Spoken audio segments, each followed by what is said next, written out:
Kaveri news தொலைக்காட்சியின் செய்தி ஆசிரியர் வெளியிட்ட வனம் வானம் வாழ்க்கை புத்தகத்தை நக்கீரன் பதிப்பாளர் கோபால் வெளியிட்டார். சென்னை அமிந்தகரையில் செயின்ட் ஜார்ஜ் ஆங்கிலோ இந்தியன் மேல்நிலைப்பள்ளி மைதானத்தில் 41வது சென்னை புத்தக கண்காட்சி நடைபெற்று வருகிறது. இந்த கண்காட்சியில் காவேரி நியூஸ் தொலைக்காட்சியின் செய்தி ஆசிரியர் அரவிந்த்குமார் எழுதிய வனம் வானம் வாழ்க்கை புத்தகத்தை நக்கீரன் பதிப்பாளர் நக்கீரன் கோபால் வெளியிட்டார். மேலும் புத்தகத்தின் ஆசிரியர் அரவிந்த்குமாருக்கு பொன்னாடை போற்றி வனம் வானம் வாழ்க்கை புத்தகம் குறித்து பெருமையோடு உரை நிகழ்த்தினார்.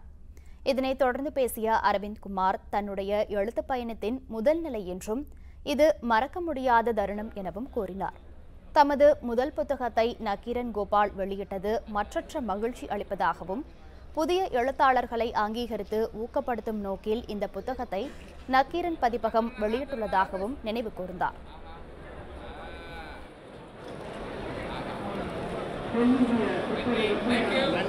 இந்த பூமி பந்தில் மனிதர்களுக்கு இருக்கிற அத்தனை உரிமையும் விலங்கினங்களுக்கும் பறவைகளுக்கும் மரங்களுக்கும் இருக்குது. ஆனால் மனுஷன் இந்த பூமி நமக்கானது மட்டும் நினைக்கிறான். அப்படி கிடையாது.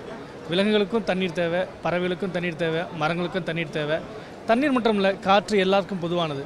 ஆனால் மனிதன் தன்னுடைய சுயநலத்துக்காக எல்லாத்தையும் அழிச்சிட்டு வரான்.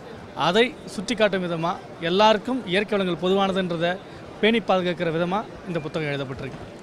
இந்த புத்தகம் குறிப்பாக நான் எழுதியிருக்கிற இந்த வனம் வானம் வாழ்க்கை இந்த புத்தகம் பார்த்திங்கன்னா இது முழுக்க இயற்கை சார்ந்த ஒரு விஷயமாக பேசப்பட்டிருக்கு.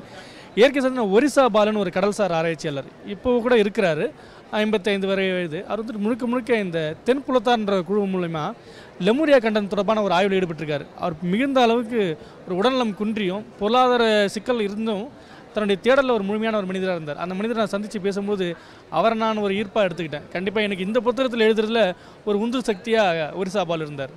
முக்கிய நிகழ்வுகளை அறிந்து கொள்ள காவிரி நியூஸ் யூடியூப் சேனலை சப்ஸ்கிரைப் செய்யுங்கள். உடனுக்குடன் செய்திகளை தெரிந்து கொள்ள காவிரி நியூஸ் சமூக வலைதளங்களோடு எப்போதும் இணைந்திருங்கள்.